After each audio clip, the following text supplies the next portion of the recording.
नमस्कार, मैं निशा ठाकुर और आप देख रहे हैं मेट्रो मुंबई। वक्त हो गया है टॉप 10 बुलेटिन का। तो आइए एक नजर डालते हैं मुंबई की 10 बड़ी खबरों पर। राज ठाकरे के बयान के बाद जो मुंबई में बवाल मचा हुआ है वो थमने का नाम नहीं ले रहा है। रोजाना सड़कों पर मनसैनिक लाउड स्पीकर से हनुमान चालीसा बजाने की शुरुआत कर देते हैं। आज भी कुर्ला में कुछ यही नजारा देखने को मिला। मनसैनिक काफी ज्यादा आक्रामक नजर आए। अगर बाकी के धार्मिक स्थलों से भोंगा नहीं हटा तो वही धार्मिक स्थल के सामने हम हमारा भोंगा लगाएंगे। श्री रघुवीर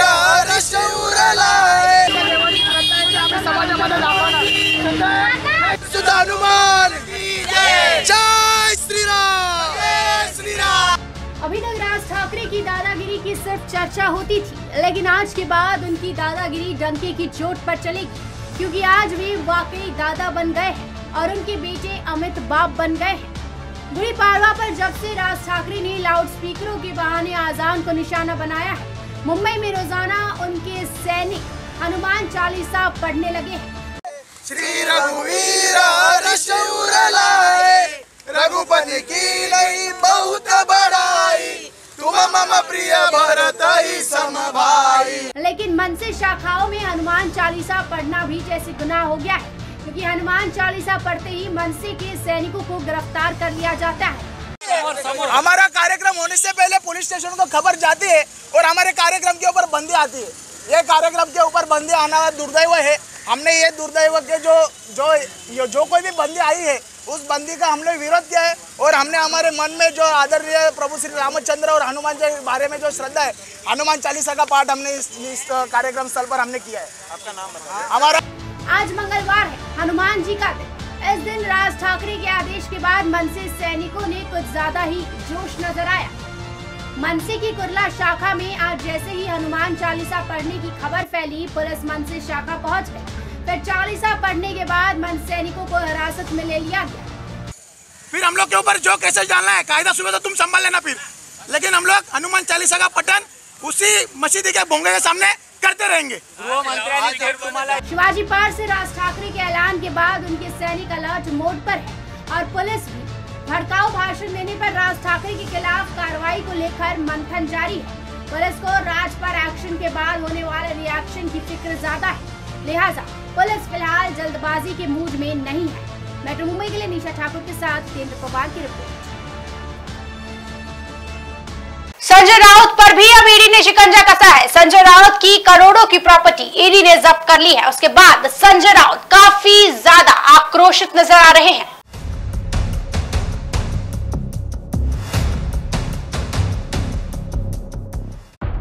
मुंबई दादर ईस्ट के गार्डन कोर्ट नाम की बिल्डिंग में 25वें फ्लोर पर शिवसेना सांसद संजय राउत की पत्नी वर्षा राउत के नाम पर फ्लैट है, जिसे ईडी ने अटैच किया। ये मामला मुंबई गोरेगांव के पत्रा चौल रिडेवलपमेंट में गुरु आशीष कंस्ट्रक्शन कंपनी के डायरेक्टर रहे प्रवीण राउत द्वारा 55 लाख रुपए वर्षा राउत के अकाउंट में ट्रांसफर करने और कथित मनी लॉन्ड्रिंग के मामले की गई कार्रवाई है। इस बिल्डिंग में फिलहाल पुलिस सुरक्षा बढ़ा दी गई है। इस गार्डन कोर्ट बिल्डिंग में 31 फ्लोर है। शिवसेना नेता और राज्यसभा सांसद जो हैं संजय राउत के जो है प्रॉपर्टी पर ईडी ने जो है 1023 करोड़ की संपत्ति जो है उसको जब्त करने का पूरा मामला आया है। इस वक्त हम मुंबई के दादर ईस्ट इलाके में हैं और यहाँ पर ही आपको बता दें 25वें फ्लोर पर जो है संजय राउत की जो पत्नी है वर्षा राउत की जो प्रॉपर्टी है वो यहाँ पे मिला है और ईडी ने इस पूरी प्रॉपर्टी को जो है वो जब्त किया है। कुल आपको बता दें अलीबाग में जो है 8 प्रॉपर्टी है, वहीं जो एक प्रॉपर्टी जो है ये जो है फ्लैट यहाँ पे बताया जा रहा है। इस टोटल 9 प्रॉपर्टी को जो है वो जो है जब्त किया गया है। ये पूरी जो प्रॉपर्टी की कीमत जो बताई जा रही है 1023 करोड़ की प्रॉपर्टी बताई जा रही है। आपको बता दें लगातार जो है संजय राउत जो है बीजेपी पर लगातार कई समय से निशाना कर रहे थे और इन सब के बीच राजनीति के बीच में अगर देखें तो अब जो है ईडी लगातार कार्रवाई करती नजर आ रही है और ईडी ने अब जो है संजय राउत पर जो है उनकी संपत्ति को जब्त कर लिया है। अब एक तरीके से कहें संजय राउत ने भी आज ट्वीट पर असत्य में जयते करके जो है वो एक मैसेज दिया है, संदेश दिया है। तो कहीं ना कहीं अगर देखें इन राजनीतियों के बीच में संजय राउत की जो प्रॉपर्टी है वो है जब्त होती नजर आ रही है। ईडी ने बड़ा एक्शन लेते हुए सत्येंद्र जैन के परिवार और संजय राउत की पत्नी की करोड़ों की संपत्ति अटैच की है। दोनों मामले अलग अलग हैं, जिनमें ईडी ने एक्शन लिया है। इनमें से एक मामला शिवसेना नेता संजय राउत की पत्नी से जुड़ा है, वहीं दूसरा आप नेता सत्येंद्र जैन के परिवार से जुड़ा है। पहला मामला पात्रा चौल भूमि घोटाले से जुड़ा है। इसमें ईडी ने 11 करोड़ की प्रॉपर्टी अटैच की है। इनमें से 9 करोड़ की प्रॉपर्टी प्रवीण राउत की है, वहीं 2 करोड़ की प्रॉपर्टी संजय राउत की पत्नी की है। ईडी ने 1034 करोड़ रुपए के पात्रा चौल भूमि घोटाले मामले में शिवसेना के नेता संजय राउत की पत्नी की संपत्ति कुर्क की। बताया गया कि इसमें अलीबाग स्थित प्लॉट और दादर स्थित फ्लैट शामिल है। Bureau report, metro Mumbai. Abu Asim Azmi ने साफ तौर पर राज ठाकरे से एक सवाल किया है कि नवरात्रि और गणपति में होने वाले शोर से भी परेशानी होती है, क्या उसे भी रोक दिया जाएगा? महाराष्ट्र नवनिर्माण सेना के अध्यक्ष राज ठाकरे ने गुड़ी पाड़वा के अवसर पर दादर के शिवाजी पार्क में आयोजित मनसी की रैली में अजान के लिए मस्जिदों में लाउड स्पीकर्स को लेकर इस्तेमाल पर आपत्ति जताई। राज ठाकरे ने कट्टर हिंदुत्व समर्थक की भूमिका पेश करते हुए मुंबई और मुंब्रा की झुग्गियों में स्थित मदरसों पर छापेमारी करने और मस्जिदों पर से लाउड स्पीकर्स हटाने की मांग की। वहीं राज ठाकरे की मांग पर बीजेपी नेता भी उनका समर्थन करते हुए दिखाई दी, लेकिन समाजवादी पार्टी के प्रदेश अध्यक्ष अबू आजमी ने इस मांग पर पहली प्रतिक्रिया दी। हिंदू त्योहारों का जिक्र करते हुए आजमी ने उस समय डीजे बजाने से होने वाली ध्वनि प्रदूषण का मुद्दा उठाया। अबू आजमी ने सवाल उठाते हुए कहा कि नवरात्रि और गणपति पर बजने वाले डीजे पर हमने कभी आपत्ति तो नहीं जताई। हिंदुओं की शादियों में इतना शोर शराबा होता है, लेकिन हमने उनके बारे में भी कुछ नहीं कहा, लेकिन हमने कभी इसकी शिकायत भी नहीं की। राज ठाकरे केवल चुनाव और वोट की राजनीति के लिए हिंदू और मुसलमानों के बीच दुश्मनी या झगड़ा पैदा करने की कोशिश कर रहे हैं। आजमी ने विश्वास जताया कि लोग राज ठाकरे की भूमिका का समर्थन नहीं करेंगे। इस पर प्रतिक्रिया देते हुए आजमी ने कहा कि हम उन्हें ठंडा पानी और शरबत भी बांटेंगे, लेकिन हम राजनीति नहीं चाहते। हम दोनों धर्मों के बीच दरार पैदा नहीं करवाना चाहते। शिवाजी पार्क शांति क्षेत्र में आता है, फिर पुलिस की जांच कर उनकी बैठक के दौरान ध्वनि और ध्वनि प्रदूषण के स्तर पर कार्रवाई करनी चाहिए। ध्वनि प्रदूषण लाउड स्पीकर और बैठकों और अन्य आयोजनों में भी इस्तेमाल होता है, तो क्या उन पर भी कार्रवाई होगी? लेकिन हमने कभी भी इन सभी चीजों पर शिकायत नहीं की। मुंबई के लिए तृप्ति सिंह की रिपोर्ट। कंगना रनौत ने अपने शो लॉकअप की तारीफ करते हुए शाहरुख खान और अक्षय कुमार पर निशाना साधा है, साथ ही सलमान खान की खूब तारीफ भी की है। कंगना रनौत लॉकअप होस्ट कर रही है और खुद को अपनी जनरेशन का सबसे सफल होस्ट मानती है। उनका कहना है कि शाहरुख खान, प्रियंका चोपड़ा, अक्षय कुमार और रणबीर सिंह करियर में भले ही सफल हो, पर होस्ट के तौर पर वे सक्सेसफुल नहीं रहे हैं। कंगना ने सलमान खान और अमिताभ बच्चन का भी जिक्र अपना इंस्टाग्राम पोस्ट पर किया है। उन्होंने खुद को सुपरस्टार होस्ट बताया, साथ ही लिखा कि मूवी माफिया उनको और उनके शो को बदनाम करने की पूरी कोशिश में लगे हैं। इससे पहले कि कंगना अपने पोस्ट में लिख चुकी है कि उनके शो को 200 मिलियन व्यूज मिल चुके हैं, जिससे कई लोग छिपकर रो रहे हैं। यहाँ उनका निशाना करण जौहर पर था। कंगना रनौत इन दिनों OTT reality show lockup host कर रही है। सो कंट्रोवर्शियल कंटेंट के चक्कर में आए दिन सुर्खियों में रहता है। कंगना बीते दिनों इसके 200 मिलियन व्यूज होने की खुशी लोगों के साथ साझा कर चुकी है। अब उन्होंने खुद को सुपरस्टार होस्ट बताया है। कंगना ने इंस्टाग्राम पोस्ट पर लिखा है कि सफल लोग भी अच्छे होस्ट साबित नहीं हो पाए। कंगना ने पोस्ट में लिखा, कई सफल एक्टर्स ने होस्टिंग में हाथ आजमाया, जैसे शाहरुख खान, अक्षय कुमार, प्रियंका चोपड़ा, रणबीर सिंह। ये लोग करियर में भले ही सफल हो, लेकिन होस्टिंग में असफल रहे। वही श्री अमिताभ बच्चन जी, सलमान खान जी और कंगना रनौत ने सुपरस्टार होस्ट होने की ग्लोरी हासिल की है। Bureau report, metro Mumbai.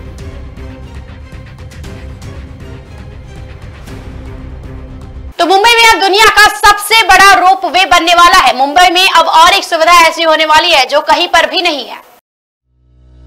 देश की आर्थिक राजधानी मुंबई में शिवड़ी से एलिफेंटा तक पहुंचने को रोपवे का काम जल्द से जल्द पूरा होने की उम्मीद है। इसके शुरू होते ही एलिफेंटा तक पहुंचना आसान तो हो ही जाएगा, साथ ही समय भी काफी लगेगा। इससे ज्यादा पर्यटक गुफाओं को देखने पहुंचेंगे। मुंबई पोर्ट ट्रस्ट द्वारा शिवड़ी से एलिफेंटा तक समुद्री मार्ग पर रोपवे बनाया जा रहा है। मुंबई पोर्ट ट्रस्ट द्वारा शिवड़ी से एलिफेंटा तक समुद्री मार्ग पर बनाया जा रहा रोपवे पर्यावरण और पुरातत्व विभाग से मंजूरी नहीं मिलने के कारण फिलहाल ठप है। मुंबई पोर्ट ट्रस्ट के अध्यक्ष राजीव जलोटा ने दावा किया है कि लगभग 8 किलोमीटर की दूरी के साथ ये रोपवे दुनिया का सबसे बड़ा समुद्री रोपवे है। मुंबई पोर्ट ट्रस्ट के अध्यक्ष राजीव जलोटा ने बताया कि इस परियोजना को पिछले 4 सालों से पुरातत्व सर्वेक्षण और पर्यावरण विभाग द्वारा अनुमोदित नहीं किया गया। दूसरी ओर परियोजना के लिए आवश्यक सभी मशीनरी तैयार है। प्रशासन ने परियोजना के लिए सबसे महत्वपूर्ण धन भी आवंटित किया है, इसलिए बंदरगाह प्रशासन इस परियोजना को मंजूरी मिलते ही पूरा करने के लिए तैयार है। केंद्रीय मंत्री नितिन गडकरी ने परियोजना की घोषणा की थी, जिससे कम समय में ज्यादा टूरिस्ट एलिफेंटा की यात्रा कर सकेंगे, लेकिन उनके द्वारा घोषित परियोजनाओं में रो और वाटर टैक्सी सेवाएं शुरू हो गई है, लेकिन इस रोपवे का काम अब तक शुरू नहीं हुआ। खास बात यह है कि रोपवे मुंबई से घरापुरी के एलिफेंटा द्वीप तक महज 14 मिनट में पहुंच जाएगा। फिलहाल इस दूरी को नाव से तय करने में 1 घंटे का समय लगता है। न केवल देश में बल्कि दुनिया में सबसे बड़ा रोपवे होने का अनुमान लगाया जा रहा है। इस परियोजना पर लगभग 100 करोड़ रुपए खर्चा होने का अनुमान है, लेकिन पोर्ट ट्रस्ट के एक वरिष्ठ अधिकारी के मुताबिक 1000 करोड़ रुपए की ओर ये परियोजना बढ़ रही है। मुंबई की दूसरी ओर स्थित एलिफेंटा लेनी को 1987 में यूनेस्को द्वारा विश्व धरोहर स्थल घोषित किया गया। एलिफेंटा में आने वाले टूरिस्टों की संख्या बढ़कर 12,000 हो जाएगी। इस परियोजना की विशेषता ये है कि इस परियोजना की अनुमानित लागत 700 करोड़ रुपए है। शिवड़ी से एलिफेंटा द्वीप तक इस रोपवे के लिए समुद्र में 10 से 12 टावर बनाने की जरूरत है। प्रत्येक टावर की लंबाई 50 से 150 मीटर होगी। खास बात ये है कि माल और यात्री जहाजों के मार्ग को भी बदलने की जरूरत नहीं होगी। मेट्रो मुंबई के लिए तृप्ति सिंह की रिपोर्ट। तो 5 ईवी चार्जिंग स्टेशन जल्द ही बनाया जाएगा। पर्यावरण को सुंदर और स्वच्छ बनाने के लिए, प्रदूषण मुक्त करने के लिए ये कदम जो है वो उठाए जा रहे हैं। MSEDCL, महाट्रांसको और महाजेनको ने परिसर में ईवी चार्जिंग स्टेशन लगाने के लिए पेट्रोल कंपनियों के साथ सहयोग करने का निर्णय लिया। राज्य के ऊर्जा मंत्री नितिन राउत के बयान के बाद पुणे महाराष्ट्र में 50 अतिरिक्त इलेक्ट्रिक वाहन स्टेशन लगाए जाएंगे।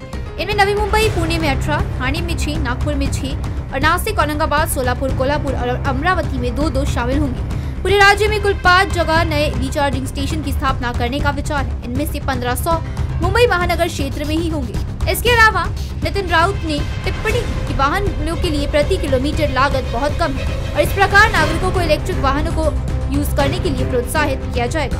अगर ये मॉडल उपयोगी साबित हुआ तो शासनिक संस्थानों के परिसरों में ईवी चार्जिंग स्टेशन की संख्या बढ़ाने पर विचार करेंगे कि छात्रों की चार्जिंग स्टेशन तक पहुंच हो। MSEDCL, महाट्रांसको और महाजेनको ने परिसर में ईवी चार्जिंग स्टेशन लगाने के लिए पेट्रोल कंपनियों के साथ सहयोग करने का निर्णय लिया। महाराष्ट्र सरकार ने 5.5 रुपए प्रति यूनिट पर बिजली शुल्क प्राप्त किया है, जो आवासीय बिजली खपत शुल्क से कम है। वहीं रात 10 से सुबह 6 बजे तक इसका रेट 4.5 रुपए तक प्रति यूनिट होगा। मेट्रो मुंबई के लिए तृप्ति सिंह की रिपोर्ट। लोकल में चोर कैसे चोरी करते हैं, किस तरीके से वो अपना हाथ साफ करते हैं, देखिए इस रिपोर्ट में। लोकल ट्रेनों से मोबाइल छीनने की घटनाएं लगातार बढ़ती जा रही हैं। वहीं मुंबई के लोकल से एक और ऐसी घटना सामने आई है, जहां कल्याण रेलवे स्टेशन के प्लेटफॉर्म पर चोर दोनों ट्रेन के आजू बाजू होने की वजह से चोरी की घटनाओं को अंजाम दिया करते थे। कल्याण रेलवे स्टेशन के प्लेटफॉर्म पर 2 ट्रेनें खड़ी थी, जहां एक महिला फोन पर कुछ बात कर रही थी। तभी चोरों ने मौका देखकर एक ट्रेन से दूसरी ट्रेन में छलांग लगाकर उस महिला का फोन छीन कर भाग गए। कल्याण रेलवे पुलिस ने सीसीटीवी और खबरों की मदद से एक चोर को मुंब्रा से गिरफ्तार किया, वहीं दूसरी चोर को अन्य जगह से गिरफ्तार कर लिया गया। दोनों चोर अब तक कई चोरियां कर चुके हैं। पुलिस घटना की जांच कर रही है। चलती ट्रेन में चोरों के मोबाइल छीनने जाने से रेल यात्रियों में टेंशन का माहौल है। कल्याण जीआरपी की महिला पुलिस निरीक्षक अर्चना दसानी ने इस मामले की जांच शुरू की। आखिरकार पुलिस ने गुप्तचरों और सीसीटीवी की मदद से दोनों चोरों को गिरफ्तार किया। दोनों चोरों की पहचान अवेश सिद्दीकी और जाहिद हुसैन अंसारी के रूप में हुई। इनके खिलाफ पहले भी कई मामले दर्ज हैं। पुलिस इस बात की जांच कर रही है कि इन दोनों ने पहले कितनी चोरियां की हैं। आइए जानते हैं पुलिस वालों का इस पर क्या कहना है। दिनांक 30 मार्च 2022 को फिरियादी जब स्टेशन पे लोकल गार्ड में बैठे थे तो उन्होंने प्लेटफॉर्म पे जो आरोपी थे उन्होंने उनको देखा तो फिरियादी बात कर रही थी फोन पे। वो देख के उन्होंने वने पे गाड़ी रोकी तो वो गाड़ी में से जाके कंप्लेंट का मोबाइल छीना और भाग गए। जैसे ही कंप्लेंट पुलिस थाने कंप्लेंट करने आई तो उनका हमने क्राइम रजिस्टर करके तुरंत सीसीटीवी फुटेज चेक किया और इन्फॉर्मर की मदद से इन 2 आरोपियों को हमने मुंब्रा से गिरफ्तार किया है। उन्होंने चोरी किया हुआ मोबाइल वो भी बरामद किया। दोनों आरोपी पुलिस के रिकॉर्ड के हैं, दोनों के ऊपर चोरी के केसेस हैं। लगातार चोरी के बढ़ते मामलों को देख अब मुंबई के लोकल में यात्रा करना काफी मुश्किल होता जा रहा है, क्योंकि 2 ट्रेनों के आसपास खड़े होने की वजह से ऐसी चोरी की घटनाओं को अंजाम दिया जाता है। मेट्रो मुंबई के लिए सुनील शर्मा की रिपोर्ट। तो मेट्रो मुंबई की टीम ने एक ऐसे व्यक्ति से मुलाकात की जो कि इडली बेचता है, लेकिन मेट्रो में सफर करना चाहता है। क्यों नहीं कर सकता? मेट्रो तो सभी मुंबई का रोका है। देखिए ये एक्सक्लूसिव इंटरव्यू। एक तरफ मेट्रो 2A और मेट्रो 7 की शुरुआत आम मुंबई करों के लिए हो गई है, तो दूसरी तरफ मुंबई से बड़े लोगों से लेकर छोटे से सामान्य वर्ग तक मुंबई करों में नए मेट्रो के बारे में जानने की सारी उत्सुकता है और बहुत सारे सवाल भी ऐसे शुरू हो चुके हैं। अपने मेट्रो के उद्घाटन में बड़े बड़े नेताओं और मंत्रियों के भाषण आपने जरूर देखे होंगे, लेकिन आम मुंबई करों और सुबह से शाम तक इडली और मेंदू वड़ा देने वाले सामान्य अन्ना भी मुंबई की नई मेट्रो देख खुश हो गए हैं और उन्होंने अपनी मांग भी रखी है। तो आइए सुनते हैं मुंबई में इडली बेचने वाले अन्ना ने मेट्रो मुंबई से क्या कहा। करते हो, कैसा लगता है जब मेट्रो आप देखते हो? बहुत अच्छा लगता है। क्या आपको लगता है कि इससे जो हमारी परेशानी थी या ट्रैफिक की समस्या थी कम हो जाएगी? अगर उसमें लगेज होएगा फिर हम लोग भी जा सकते हैं। ये देखिए ये बड़ी बात है। तो इनको लगता है कि लगेज को अगर परमिशन मिली तो जो हमारे मुंबईकर भाई है, जो इडली देखिए इडली करने वाले भाई है, लेकिन अगर उनको लगेज की सुविधा मिली तो ये भी मेट्रो का जो है फायदा कर लेंगे। और क्या कहना चाहेंगे? वैसे तो बहुत अच्छा हुआ है, जीवन में पहली बार देख रहा हूँ ऐसा चल रहा है। बहुत अच्छा है मोदी जी के राज में। जी, तो मतलब आप खुश हो, विकास से खुश हो? बहुत खुश हूँ। अच्छा लोकेशन एक अच्छा लग रहा है, ऐसा लगना चाहिए, होना चाहिए, क्योंकि अब बहुत सालों से सब काम रुका था, तो होना चाहिए, जरूरी है। तो देखना होगा कि क्या इनकी मांग सुनी जाती है, क्या इन गरीबों को भी मेट्रो में सफर करने की इजाजत दी जाती है। मेट्रो मुंबई के लिए तृप्ति सिंह के साथ सुरेंद्र झोटिंगे की report. Mumbai police commissioner Sanjay Pandey जब से आए हैं तब से नए नए फैसले, नए नए आदेश जारी कर रहे हैं मुंबई को क्राइम से मुक्त बनाने के लिए। अब संजय पांडे ने नशेड़ियों के खिलाफ भी जंग छेड़ दी है। मुंबई में नशीले पदार्थों की खरीद बिक्री पर रोक लगाने के लिए मुंबई पुलिस कमिश्नर संजय पांडे ने कमर कस दी है। उन्होंने फेसबुक लाइव के दौरान मुंबईकरों से वादा किया था कि वो जल्द मुंबई को नशा मुक्त करने के लिए जरूरी कदम उठाएंगे। सूत्रों के हवाले से मिली जानकारी के अनुसार मुंबई को नशा मुक्त बनाने के लिए कमिश्नर ने आला अधिकारियों के साथ मीटिंग कर एनडीपीएस एक्ट सख्ती से लागू कर नशेड़ियों की गिरफ्तारी पर चर्चा की। वहीं नशीले पदार्थों की खरीद बिक्री करने वालों की धरपकड़ के लिए आम जनता से सहयोग की भी मांग की। पिछले दिनों पांडे ने सोशल मीडिया के माध्यम से लोगों से नशेड़ियों की जानकारी देने की अपील की थी। कमिश्नर की इस पहल का आम मुंबईकरों ने स्वागत किया। वहीं मुंबईकर निजी तौर पर पुलिस को नशेड़ियों और नशेड़ियों के अड्डों की जानकारी दे रहे हैं। ऐसे में कयास लगाए जा रहे हैं कि जल्द ही कमिश्नर कोई ठोस अधिसूचना जारी कर नशीले पदार्थों के खिलाफ जरूर कार्रवाई करेंगे और लोगों को मुंबईकरों को कैसे सुरक्षित रखा जाए इस पर हमेशा ही अपनी ध्यान रखेंगे। मेट्रो मुंबई के लिए राजेश सोनी की रिपोर्ट। तो ये थी मुंबई की 10 बड़ी खबरें और आप देख रहे थे टॉप 10 बुलेटिन। रोज रात मेरे साथ देखिए मुंबई की टॉप 10 बुलेटिन सिर्फ मेट्रो मुंबई पर। धन्यवाद। चलती लोकल से युवती को फेंकने की कोशिश। मुंबई में बारिश का रेड अलर्ट। मुख्यमंत्री ने जारी किए नए दिशा निर्देश। शाहरुख खान की बेटी आर्यन खान गिरफ्तार। महाराष्ट्र सरकार का बड़ा फैसला। 15 अगस्त से मुंबईकरों को लोकल में एंट्री। खबरों का शहंशाह मुंबई बोले तो मेट्रो मुंबई।